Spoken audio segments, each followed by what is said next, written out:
مؤتمركم اليوم هو ليس مجرد مشاركة، بل هي رسالة إصرار وأمل على أن تكون المرأة في قلب التغيير والبناء. طبعا حين نحن نحكي عن اللامركزية راح يخطر ببالنا أن اللامركزية من وين أجت. هي ليست فكرة مستوردة وليست هي بدعة طارئة، بل اللامركزية هي جذور متأصلة في تاريخنا الحديث.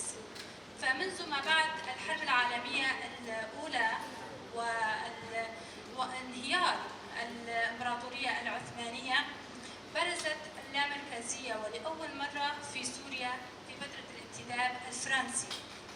إنه لشرف لنا أن أرحب بكم أجمل ترحيب، وأشكر لكم حضوركم الكبير هذا في هذه الندوة السياسية الهامة التي تتناول قضية سياسية ملحة. نقاشاتكم التي تزيد من زيادة وعينا السياسي ويزيدنا حماسا بتطبيق أهداف هذا اللقاء إثراء للحوار البناء حول مستقبلنا المشترك.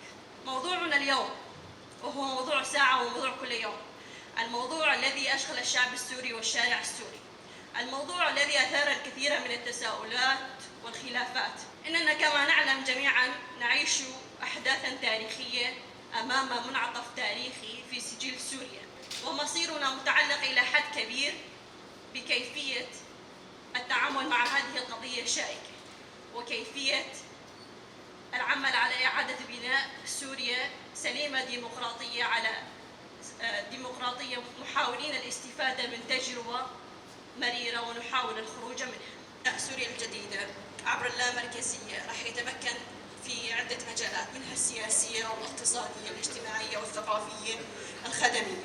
في المجال السياسي تعزيز المشاركة السياسية عبر الجوتا.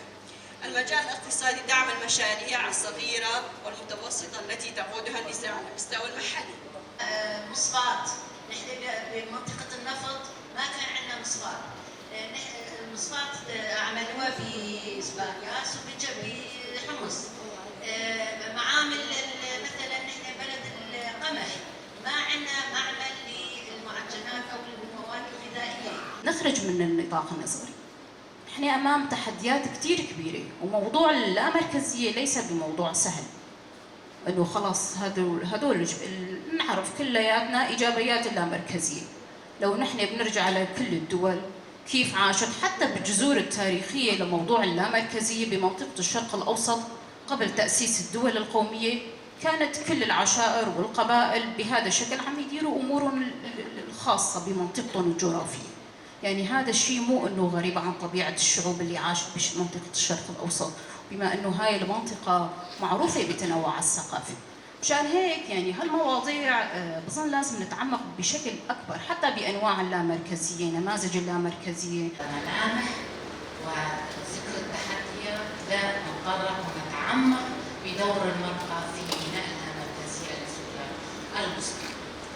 انا حابه اوضح بعض النقاط اللي يمكن نصنفها انه هي تحديات او العقليه المبرمجه من الدول المهيمنه حاليا لها سياسات متبعه بان لا تطبق اللامركزيه في بعض المناطق التي لديها مشاريع